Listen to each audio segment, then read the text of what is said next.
All right, Big Bang. Today is Wednesday. It is January 11th. Welcome to the Dog Walk presented by Barstool Sports. Today I'm joined by Kevin Gannon and Anthony Duarte, former NYPD detectives, and the founders, by some would know, of the smiley face killer theory.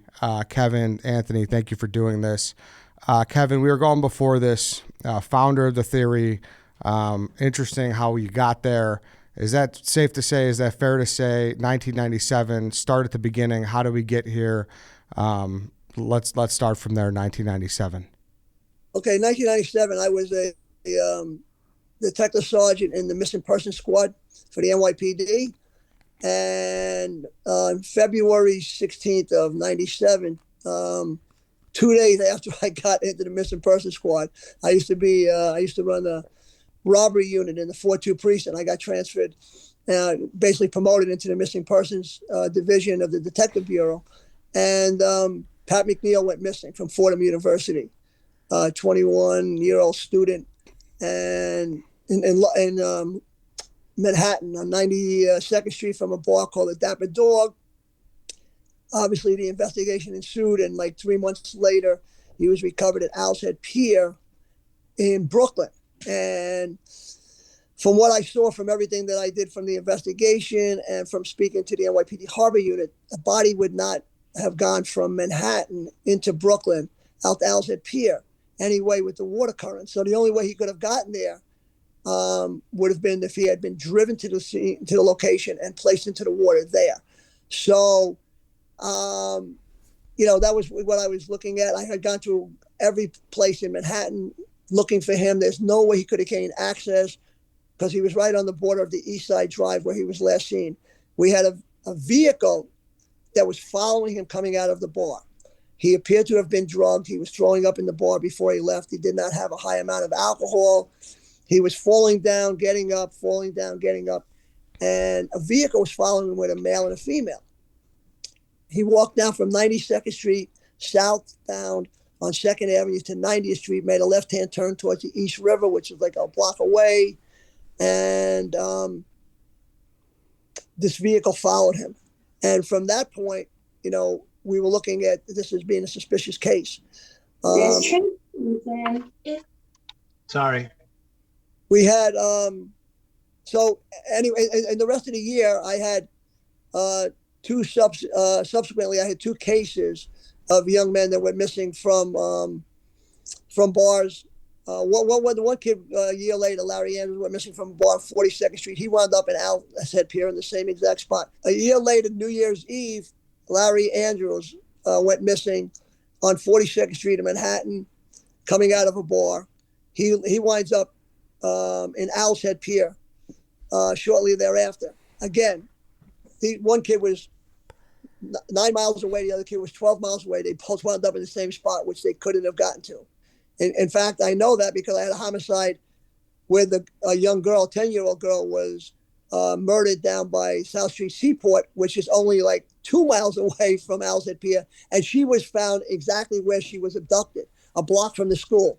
So these two young men could not have gone and traveled 9 and 12 miles respectively to Owl's Head Pier unless they were specifically driven and put in there. And then 3 months later, Joshua Bender, a Yeshiva University student who was walking across campus to study with some friends, winds up in the Hudson River on the west side. The difference with him was he wasn't coming from a bar. And because he was Jewish, the family wanted the body right away. They never did an autopsy on him. And as I tried to express to my supervisors, we got 3 kids now missing, which is serial, in a 15-month period. And this kid was not coming from a bar. He wasn't drunk, whatever you want to think what the scenario is. He's walking across campus to study with friends, and he doesn't make it to the next dorm. I said, we don't even know if he didn't have his skull crushed in where somebody hit him with a baseball bat or a pipe or something. We have to look at this. They gave the body to the families. They buried the young man right away after that with whatever evidence was there. Obviously, he wasn't drugged like we believe Patrick was and Larry was, because they were both kind of out of it. And Larry had some kind of little bit of drugs in him because he had a cold or something. But when I saw the autopsy photos on both these young men, Patrick McNeil was burnt from the waist up. There was no decomposition on his body. And what you have to understand about victims in water is they have to bloat to float. They go in the water, and now in Chicago with these young men, they have to go they're in the water. They would have to drown. It's too cold for the decomposition process to begin.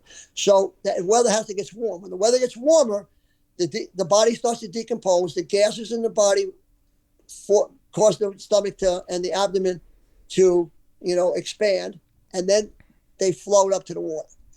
Our young men were flat. The stomachs were flat, like they just got out of the shower.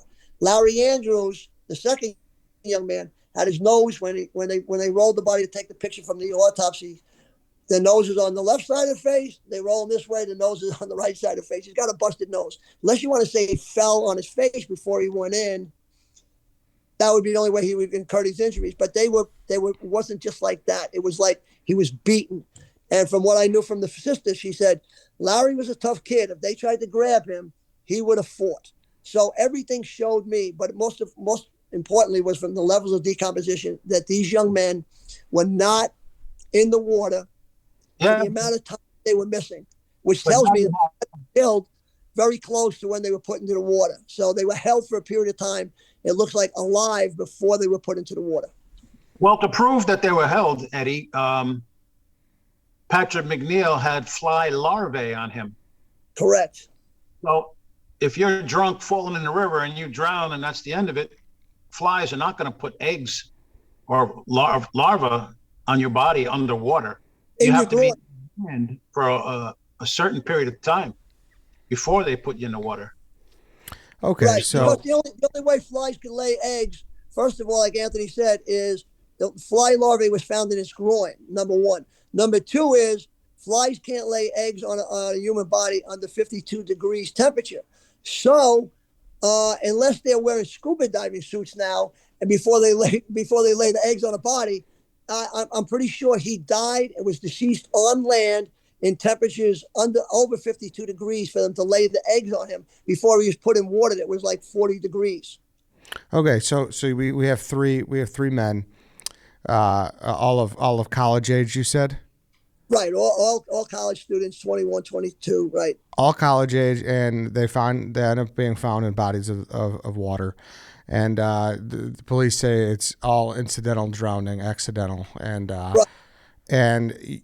Now you seem to think there's more suspicious things going on because you obviously maybe some blunt force trauma, being held longer, and then being put in the water because of where they're found and whatnot.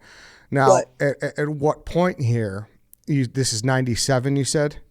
Right. Now, at what point here does this thing go, all right, well, it's serial. At what point do you start seeing the smiley face? Well, what happens is, I didn't remember. I remember there was a blue one under a bridge. It's kind of weird, but like most people say, you think it's generic. I never thought about anything at the McNeil case when I saw it, but it was just under a bridge. And I was like, I'm looking at, I walked from the scene from Owl's Head Pier to just see if there's anything that would look suspicious. Like people were out there, maybe the cigarettes where somebody may have, been involved with the murder. So I'm looking at different things that could be there. Anything related to Patrick? Is there something that could have been related to him? Was there a wallet there? Was there any piece of clothing? Because this is before after he was recovered. So I'm looking to see if anything else could have been there, because I'm already assuming that somebody put him in there. And I saw a bunch of graffiti. And I was like, it didn't mean anything. The only thing I remember was this blue smiley. But what happened was, I had promised Jackie McNeil, this is where I made the promise that, because I got intimately involved with the family and I felt terrible about what happened to him. And I thought he was murdered. And then, so I told him when I retired from the NYPD, which was in 2001, I would, go and prove that his son was murdered. And then what happened in 2002, I was reading about the Chris Jenkins case, called up about that case, because that case, just from reading about it, was totally suspicious. And where was Chris Jenkins at? That was in Minnesota, in Minneapolis. Okay. He was a lacrosse player, top shape. He was coming out of a bar. They said he was stumbling like as if he was was drugged. I had always thought that Patrick was drugged at the bar, and from his behavior, and then getting sick beforehand, and he had very little alcohol in him, for a big stocky kid who was a football player, and so I did the research. I called out the cops out there. I asked about the stuff, and there was nothing I could do at the time. And then all of a sudden, like a year later, I wound up getting cancer, and I was laid up for like a year, over a year and a half. And they gave me 2 years to live, and blah blah blah blah blah, and this whole thing. And then when I came back from it, I said, you know what, I got to go back and look at these cases. And I wound up finding that website, Drowning in Coincidence, by a young man named Vance Holmes, who lost his brother, I guess, due to drowning. And all of a sudden I see, like, at the time, there's like 35 drowning kids across the country. And I'm like, holy shit, what the hell's going on here? This can't be an accident. I'm looking at these kids, and they're all in similar locations, in La Crosse, Wisconsin, Minneapolis. It was all basically around the I-94 corridor. And at that point, I said to Anthony, hey, would you be interested and going around the country and looking at these cases? And he says, yeah, you always thought these things were suspicious. When do you want to go? And I said, well, they're going to make a mistake sometime, and I'll let you know when. And at that point, La Crosse, Wisconsin was ground zero, because they had about 6 kids in about a 5-year period. And we hadn't yet got all the paperwork on them, in which, we used those cases in the book. And, one city, 6 cases, blah, blah, blah, blah, blah. And Cullen Fortney went missing. He was the one that got away, as the La Crosse Tribune called him. But from everything we told, we knew the police down there knew what was going on. They had a captain down there, Captain Bromer, who we wound up meeting with, was really nice, showing us all around, showing us the paperwork, showing us, look, these are all accidents, blah, blah, blah, blah, blah. And hands me a book with another kid who's saying, he swears that he was drugged and thrown into the water. And I said, wait, this kid's saying, and then he grabbed the book back from me. He goes, no, that's all bullshit, whatever. And when Anthony and I came out of the meeting, I said, he goes, what do you think? He goes, that Broman, he was pretty good. He shared some stuff with us. I said, yeah, but I said, I'm not believing everything that he was trying to push on us. And the reason was, the conversation, the way it went was, on the Jeff Kesey case, he had a bloodhound that followed him down the road in the middle of the street as if he was in a vehicle.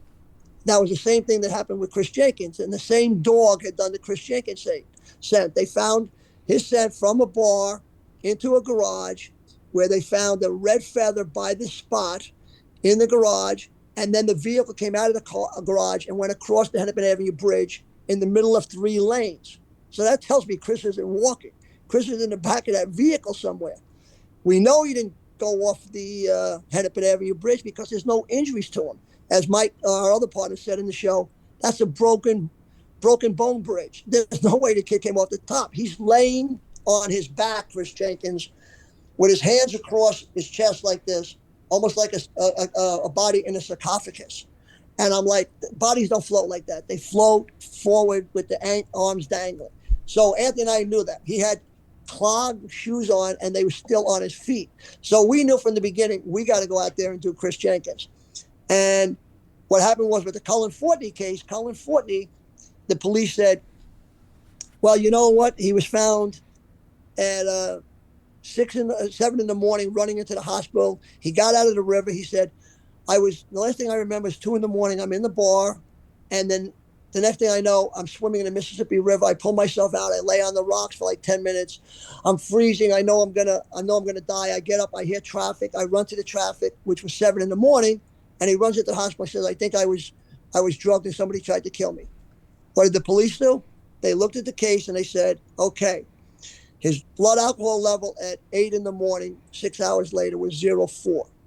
Alcohol disperses from your body at 0.2 milliliters per hour. So that's 6 hours, 6 times 2 is 12. So they add 12 to the 0.4 and say, oh, he was just a stupid drunk kid at 2 a.m. in the morning at 0.16, double the intox level. They're 100% correct, which means they know what they're talking about. They're smart. The only problem is the temperature was 32 degrees. if he fell in the water at 2 a.m. in the morning and laid on the rocks for 5 hours, he would have been dead by 2:45 to 3 a.m. He wouldn't have been walking in the hospital 4 hours later. So they tried to tailor everything to fit a scenario that they wanted. But that told me that young man was held till at least 7 in the morning because he was only in the water for like 5 minutes that he got out. He laid on the rocks for 10 minutes, freezing like he said, and got into that hospital at 7:15 when they warmed him up, and then he took his blood at 8 a.m., which is why the alcohol level was that level at 8. So even at 7 o'clock in the morning when he went in, his alcohol level at that time would have been 0.06. How does a completely sober kid who could drive a vehicle because he's under the intox level of 0.08, how does he not remember a thing except the cold water woke him up unless he was drugged? And at that point, we started thinking of what drugs it could be. And we came up with GHB, odorless, colorless, tasteless. I said, that's got to be the drug. And the reason I found that drug, and I was in narcotics as a drug guy, I had never heard of GHB at the time. We had been doing crack and everything in the 80s. You know, we had 2,200 homicides a year. There was the University of Wisconsin had a big wall of every drug there was. And we sat there reading. I said to Anthony, that's the one right there, GHB. He goes, yeah. He said, well, it could be. We didn't know anything about it. We started testing all our victims after that. And every victim that we've tested for GHB in them that came out of the water has had GHB in them, 100% of the cases. 100%. 100% of the cases that we tested for, those young men have had GHB in the body.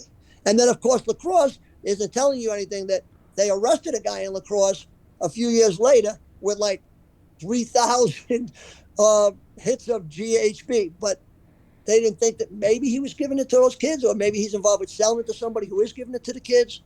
And I'm telling you, those kids in La Crosse were murdered.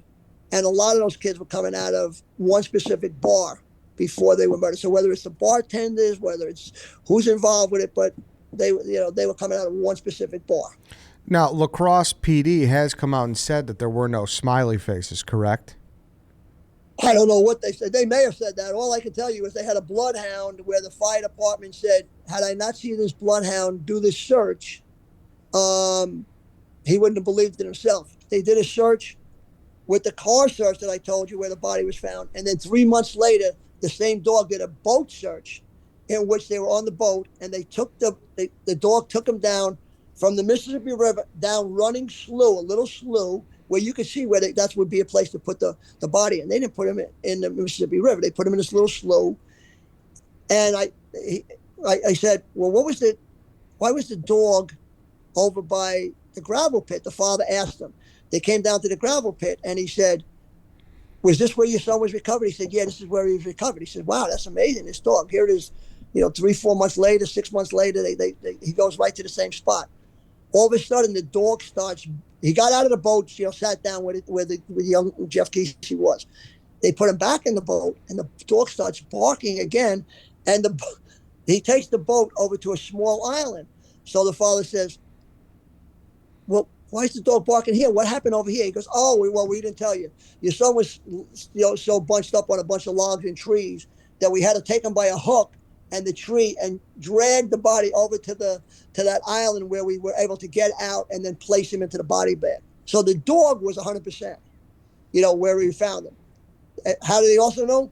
When the dog had already met the father. So the father, before they started the search, gave Jeff Kesey's hairbrush to a fireman. He said, I want you to hold the hairbrush that you're going to use for the dog to scent.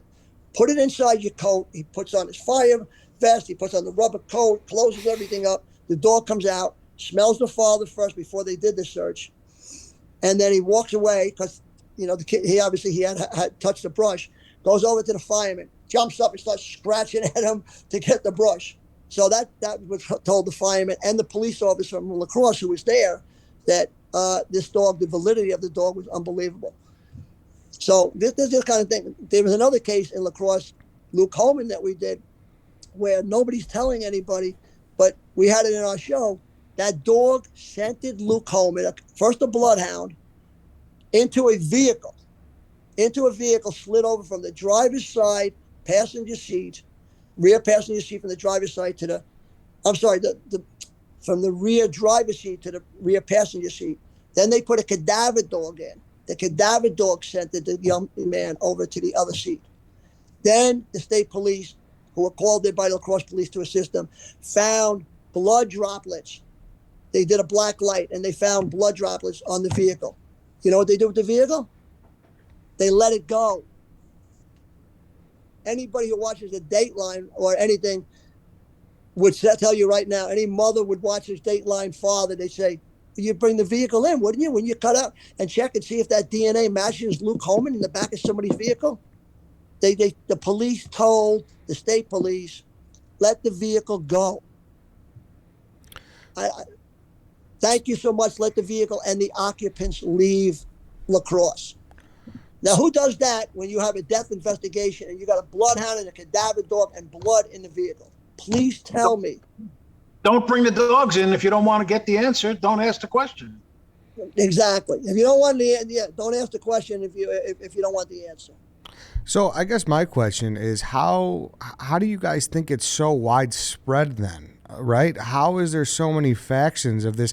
Because you guys think it's somewhat of a gang, right? Because we're talking lacrosse, Minnesota, Chicago, Boston, Detroit, right? Like we're talking many American cities. How is this so widespread, or are they traveling in a different city every time they do this? What is your theory how it comes to that? No, we've said before, it's a major organization. We believe sells anywhere from 8 to 10 or maybe 15. We don't know how many per group in most of these cities throughout the country. And are they communicating together? Yes, they are. Do we believe Chicago has a cell out there? Yes, we do. Is it exactly the one that we found some evidence to? I can't say it's exactly that, but we know one thing. They did have, we have pictures of them from the internet, and they did have a lot of stuff that's consistent with us, with our group. And because including wearing smiley faces. We have pictures of them at a barbecue wearing smiley faces. Okay, so what do you mean by that? Go into that a little more. What did you see at a barbecue? Well, they had smiley faces on, and they also had shirts on that was consistent with our group. You know, who the organization is. So we know that. So if I told you it was the Hells Angels, the Crips, the Bloods, the Latin Kings, anything like that, the neo-Nazis, we would know from our group, the symbols that they leave beside the smiley face. Everybody used to say smiley face was so generic. I understood that. But the smiley face is not as generic as everybody thinks it is. The smiley face is obviously now, and it took me, I found it in the connection to the smiley face in about 2009. And I called Anthony. I said, what do you think about this? You think I'm crazy? He goes, well, I think you're crazy. But as far as this, I think you're 100% right on the ball. But that was related to the group. We found information with them that was related to them. Some of the things they use from a numerology method that they have. So Tony, what has stopped you guys from releasing some of this then? Because if there's pictures of these guys kind of hanging out and whatnot, what's the hesitance to kind of put it like a picture so people can be looking out for what the danger is? Well, we actually have put pictures out there. I mean, we had a national show of 6 episodes that locked in. I thought anyway. I mean, just trying to be,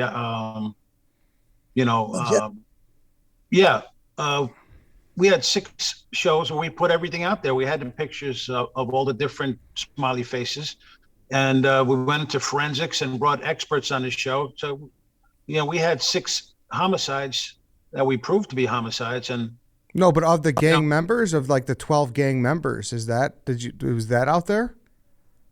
No, we never put any stuff. We first of all, we didn't want to put. We can't put names out of groups that we think it is, because we're not looking to get sued. This is where we don't have the authority, where police departments really have to do the investigation. Yeah. Well, second thing is, we wouldn't, if we told exactly what the symbols were, the other symbols, then we were afraid that we'd have a lot more copycat guys that could now start putting this down like, oh, hey, this kid went missing here, and put this on, we're making another smiley face killers. We know if it's related to us because when we go to the scene, if that information is there, besides the smiley face, the other symbols, we know if this one, it looked good, but it's probably an accident. But this one, it looks like it's connected to us because our gang or our symbols are there, markings from our group. And that's how we know. And the professor who used to work with us, excuse me, he's teaching right now, but we broke it down to, he really did a good job with that, was that we found 13 distinct symbols. And some of them are the real big ones, like say 1 and 2 is this, 1 is a smiley face and 2 is this, 3 is that. But when we go to scenes, we might find, and he broke it down where like Chicago might have 1, 2, 7, 9, 11, you know what I mean? Of those symbols. And La Crosse might have 1, 2, 6, 8, 10, and then New York might have 1, might not even have 2. It might have 1, 4, 11, 12, 13, whatever. So it's like so it seems like they're the same, but yet they all have their own individual identity. Because I guess when it comes to why you wouldn't release it, I get that. But when you going back to you saying you think of different gangs, obviously there's the mafia, there's the Latin Kings, there's the neo-Nazis. Right. Gangs can look at all different shapes and sizes. So to have some type of visualization of these guys, I think would help people to identify, to be, what to look out for. Because I think there's a factor here where people are kind of afraid, so that's why it's like people don't know what to look for. The main thing we always told people, and if anybody ever asked me, young kids, we've always said, Anthony, and the professor, Mike, that watch your drinks. Since we have the 100% thing on maybe like 22 or 23 cases where we've personally checked for the drug GHB, because most medical examiners, when they do an autopsy, they do like a 6, 9, or 12 array of drugs. So, marijuana, cocaine, heroin, barbiturates, amphetamines, blah, blah, blah, blah. Most of them are not tested for GHB. That's something you have to actually request. And sometimes most departments don't want to do it because it's extra money. We would pay for it from the family. We told them get the liver tissues. And that's where we got that 100%, success rate. Mm-hmm. But what I tell them is that watch your drinks in a bar. Even if you're guys, do not leave your drink alone. There was a video we saw online where some guy had a Visine bottle and he was going around, and I'm talking to you like we're standing here, and somebody's putting his hand over the guy's shoulder and putting 2 drops like in the drink. Now that's going to be a lot harder with the other person doesn't see it, or you're holding your drink down by your side and he's putting a little drops in him. So if they're making videos like that, just think about if you're in your bar and you're talking to your friend and your drink is on the bar, anybody could put it in. There's no way that they're going to put powder in and start stirring it unless they were the bartender. So it's like it's already diluted. It's already in a Visine bottle, 2 drops. And think about it. When did they always go missing? They go missing right at closing time. What happens in closing time? Closing time it's winter. You're cold. You're going to get your coat. You're going to the bathroom one last time because you're going to be walking out cold. You're trying to make plans for a dorm or something later on where you're going to continue drinking or hanging out, a party or whatever. Or you're trying to, meet a female, one or the other. All of a sudden, you're with your friend, like, he was just here. He's gone. Where'd he go? Well, he's abducted at that time. Why also is it that none of these kids go missing? Why are not all these kids drunk, found in bodies of water in the summertime? Why is it only in the winter when there's plenty of people out there? Because there's plenty of people out there. They're doing this in the winter during school. Yeah, school is part of it, but it's cold. Most people aren't hanging out. It's easy to snap somebody up. It's not like there's thousands of people by, the ocean or the river. It's always rivers. It's never by the ocean. It's never by the beach. It's always with these rivers, which are raging cold. Dump the kid in, whisks him away. I mean, you have to start looking at why it's happening like this and the time of year that it's happening. Yeah, and isn't it kind of a body decomposition thing too? Like, doesn't that make sense? Yeah, well, this is why we're saying the Chicago cases, there's no way that these young men went in the water in Chicago in this cold, and they're found 2.5 days later, 4 days later, 5 days later, and they've already surfaced. How? They didn't even decompose. So what made them float? There's only one reason a body is floating in water without any decomposition and bloating. They were dead before they went in. That's the only way that the bodies would be still floating on top of the water. But before we maybe get into that, can you go back to the symbols again? I was a little confused on that. How you said New York might be 2, 4, 6, 8. Can you go back to that for a second? Well, right. We've been able to discern from everything by going to all the scenes where these victims were and taking pictures of graffiti. We found 13 distinct pieces of graffiti, and some are specific to each geographical location in the United States. Chicago's, like I said, could be 1, 3, 5, 7. New York could be 1, 4, 8, 10. Wisconsin could be 1 with the smiley, 6, 7, 9, 11. I mean, so it goes like that, and then that's not that you couldn't find. Even if we had 6, 7, 9. Maybe one time it's 7 and 9, or it's not always all the same, but they're specifically related to those pieces of graffiti, which are related to their cell. Okay. They're still, so that's how we know that our group is there. And I'm obviously a little hesitant to speculate on some of the most recent cases in Chicago, but has anyone reached out to you with the recent cases from here? No. And listen. The only thing that I'm looking at from all the paperwork that I looked at in the last few days, last week that Anthony and I looked at, is that the cases weren't made accidental. At least with Jelani Days, with the other young man, Inaki Biscarin, is still undetermined. Undetermined for us is like a overall catch-all, like catch-22.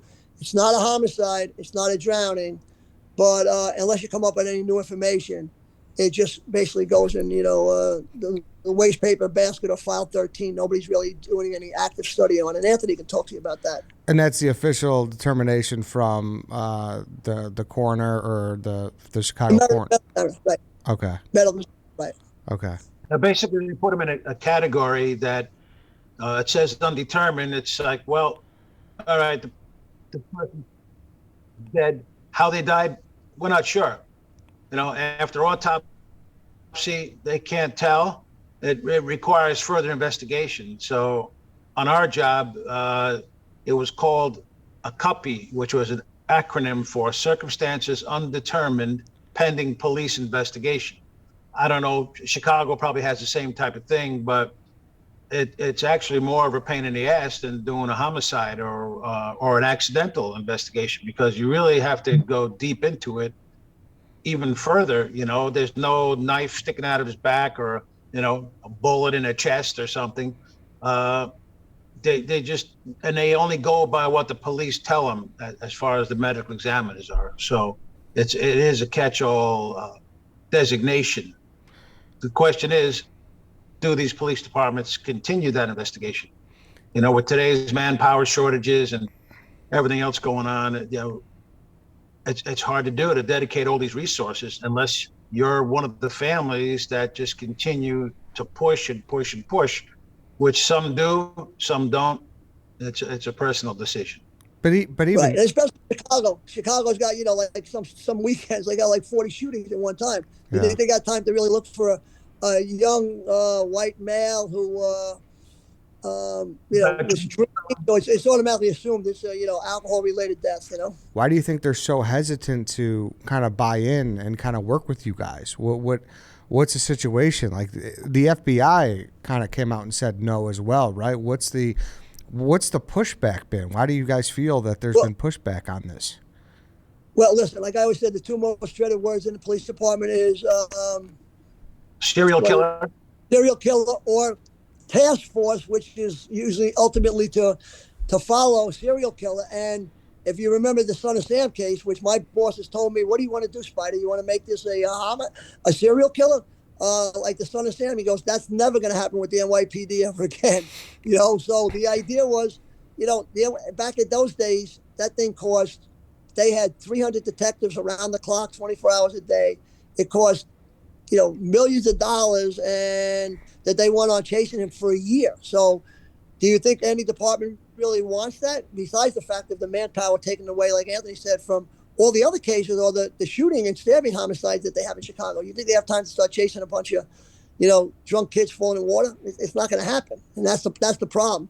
And the FBI didn't really dispute it 100%. They just said, from what we've seen now, it appears to be alcohol-related deaths. That's all they said. But, that's information from. They got it from. They got that from La Crosse PD, who wanted to put something out. Somebody in La Crosse back then had a friend in the behavioral sciences unit in the FBI. Correct. And they called them and they said, well, we looked at these 6 cases and we don't think there's anything there. Hello? They didn't even, you can make that determination from, behind the desk. It had nothing to do with any investigations or anything. Right. No boots on the ground. I mean, they did 8 cases. They had 1 page on each kid. We did 5 cases in our book, and we had 30 pages proving homicide on each case. So we wrote a 150-page report on 5 cases. They had an 8-page report on 8 cases. So pretty sure they didn't go to the scene, like Anthony said. They didn't look at it. They didn't do what we have. So, and how do you stop a bloodhound and cadaver dog and a state police that said, hey, don't put that shit on us? Froman told us to go. That's telling you that those guys knew what they were supposed to do with that vehicle. They didn't do it, because if La Crosse admitted that Luke Coleman was murdered, now they got to investigate those other 8. They got a serial killer with 3 universities in that 4-block area, which has 35 bars or 33 bars. That whole community was dependent upon those 3 universities. Do you think anybody's going to go to those universities if they got 8 kids that were murdered in La Crosse? They had to get rid of that. So they shit-canned it as quickly as they could. Has it slowed down at all? Because you would think with the the advancement of technology, with the Ring doorbell, with camera surveillance, CCTV, you would think that now that there's more of that available, that this would stop happening as much. Have you guys noticed a downswing in it, or has it been happening just as much? Well, sometimes you get a little low, but you can see it obviously picked up in Chicago with especially this year. So we usually get Google alerts. So some cities will have something that'll be in this city, so you don't hear for a while. Now it's in Chicago. It looks like again. So no, I don't think it's slowing down. I mean, these guys know what they're doing. I mean, and this female's involved also, and also female victims that started in the last few years. So it's not just males anymore. But like I said, the cameras and stuff are in bars and stuff. But when they get them out, if they drug them, they can they could follow the kids. The kids are inebriated. They start walking. They're staggering. They're going to their car. They're going back to the hotel room if they're visiting. They're going back to their apartment like these young men here. In one of the cases, I mean, I don't know which one it was. I pull it up. I think it was Inaki Vizcaran. He was walking and he's talking to his friends on the phone, and he's saying he's going in one direction, but they found out from the phone pings that he was actually going in the opposite direction from where he thought he was going. So that sounds to me like somebody who was drugged. And, can they follow the kid and grab him in another location? Yeah, they can. I mean, we've had cases where one kid, they called us up in Minnesota, where they said, I think our friend was going to be a victim. He said, we were functioning. We were in a bar hanging out. There was like 2 bars. Our friend was on the other side of the bar. He seemed to be functioning perfectly, talking to people and women at the bar, hanging out. We were in another room, whether it was a disco or dancing or something. And they went looking for him at closing time. And they're like, where's Tommy? Where is he? And they look out the front door, and there's 2 guys walking him, not dragging him, just walking with him, leading him into a van. And they go, hey, where you going with our friend? They throw the kid at him. They get a couple of fisticuffs. They jump in the van. They drive off with the door open. He goes, I think our friend was going to be one of your smiley face victims. I said, well, it sounds like it. I said, what was his, how long did he sleep? Did he sleep like for 12 hours? How long was he sleeping before he woke up the next day? Oh, yeah, he slept like till 12 the next day, like over 12 hours. I said, does he remember anything from last night? No. He was walking with them. He's talking with them. He's going with them. And he didn't even remember anything. Wow. including his friends interceding in him not being abducted. So, this drug obviously is a great drug. I mean, at one point I said to Anthony, I want to try this drug just to see what the effects would be. He goes, what, are you crazy? Because you're too old. You wind up freaking having a heart attack or something. Who knows what it's going to do to you? But I really wanted to find out how this drug operates that much, where you can just walk somebody out and he's talking with you and not like, saying, hey, leave me alone or whatever. I mean, just gone, and we've had incidents like that. And is there anything about the profile about a mid-20s athletic man, educated, and now you said they're getting into women? Have you found any? That's just the profile? There's been no link of why that's been what they're attracted to, or what's with that? Why is that what they go after?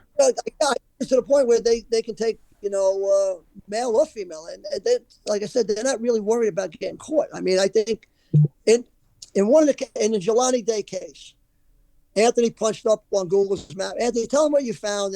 So I don't want to do all the talking. Tell him what you found on Jelani Day, which may or may not be related to us, but we don't believe in coincidences, or as Anthony says, sets of coincidences.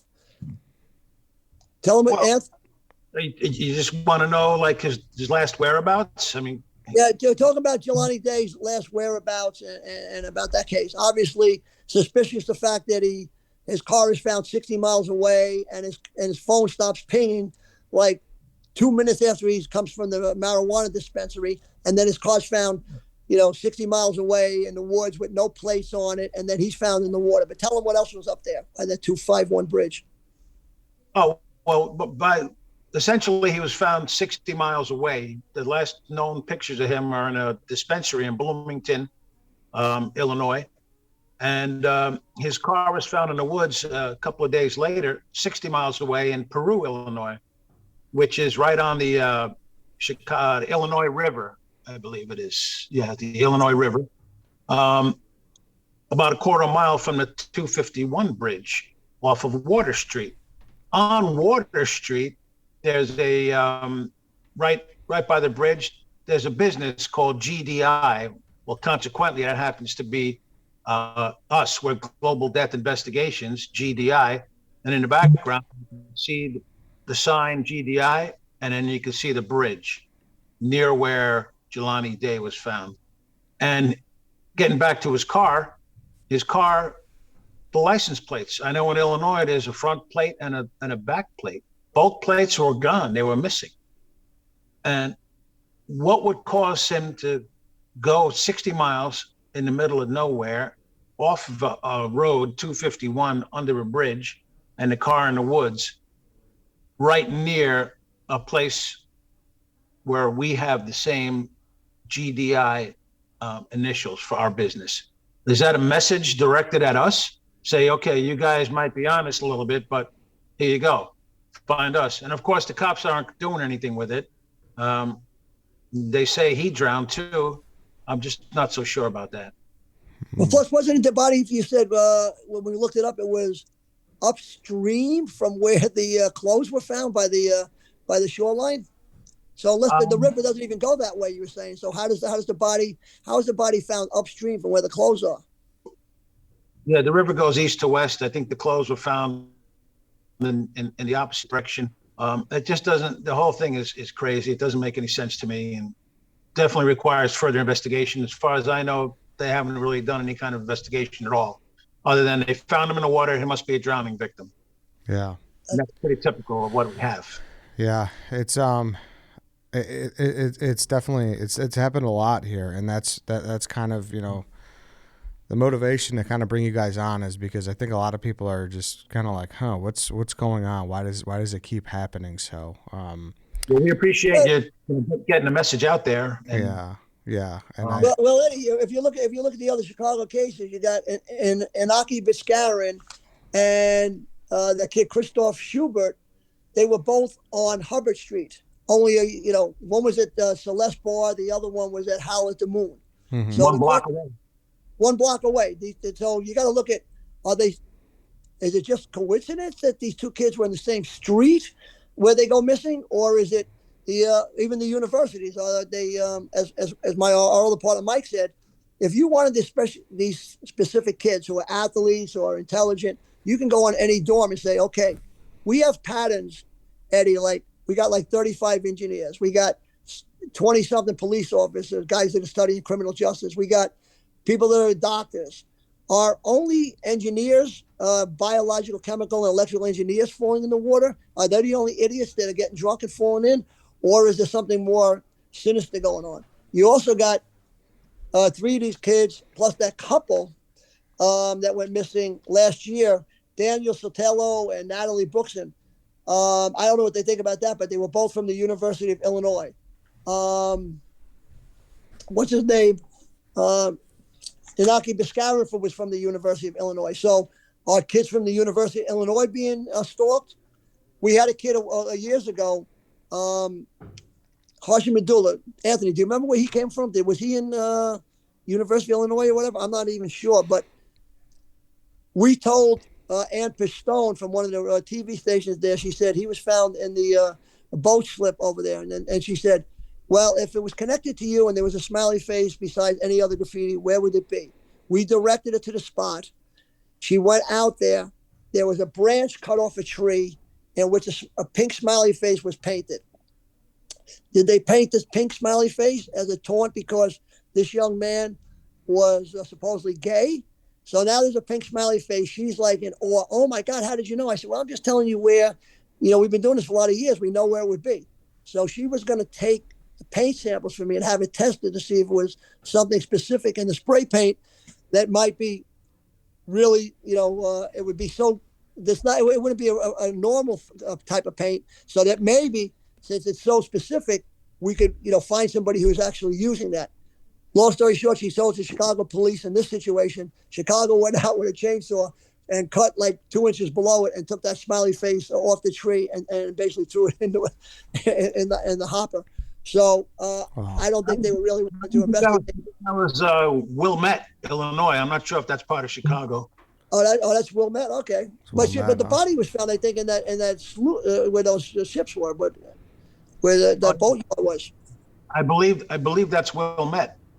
Wilmette. Okay, well, then maybe it was. So maybe it's not part of Chicago then. But wherever it was, the police went out there and wanted no part of it. That's all I can tell you.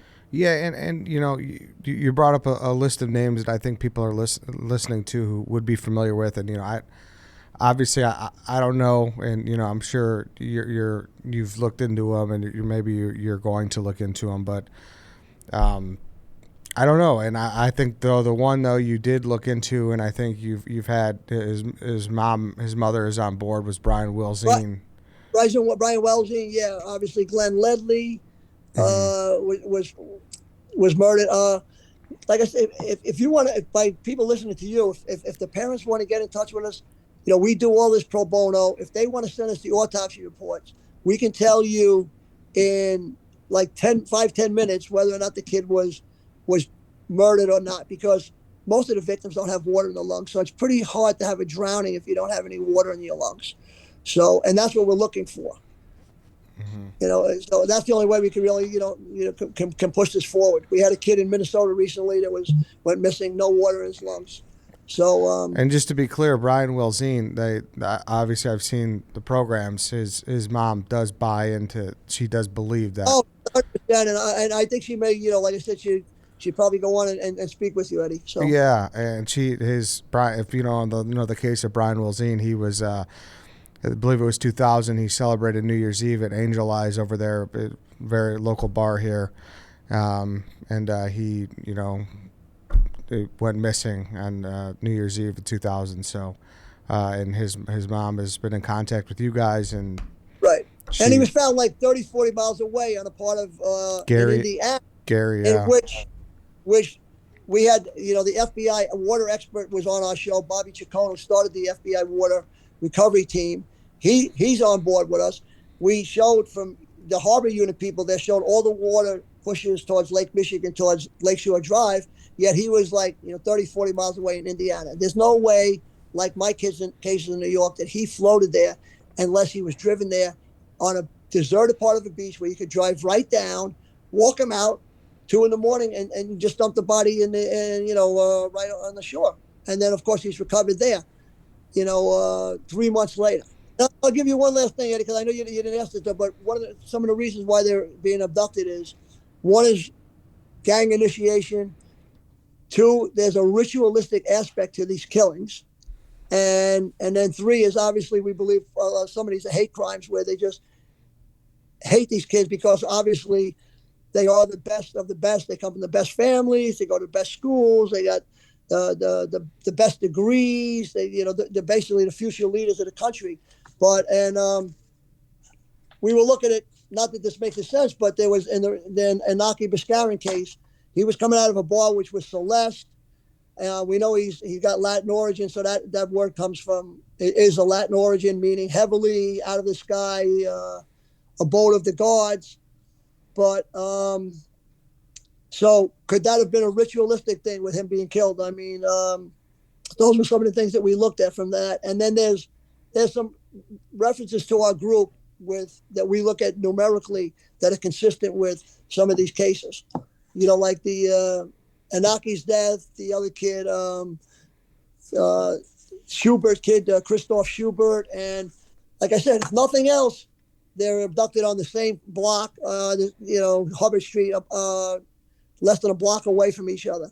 So the police have to start looking at something. Either they're stalking these kids from Illinois University or in Chicago, or, they're stalking bars, or they're just picking out these kids. But this isn't accidental, I can tell you right now. Well, all right, guys. Kevin, Anthony, I appreciate you guys coming on. Is there any way, do you guys have like a tip line? Is there any way, if someone does see something, is there any way to reach out to you guys? Yeah, just Global Death Investigation, I guess, right, Anthony? We have our company, GDI. The email is, I don't know if we should go through the email or not.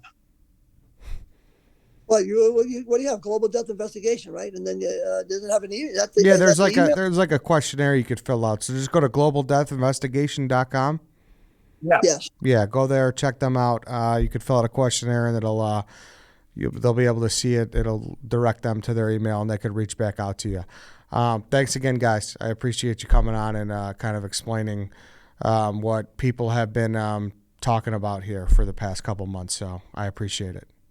Thank you, Eddie. I really appreciate your time and for getting the message out. Really do. Thank you so much for what you're doing. Thanks, guys.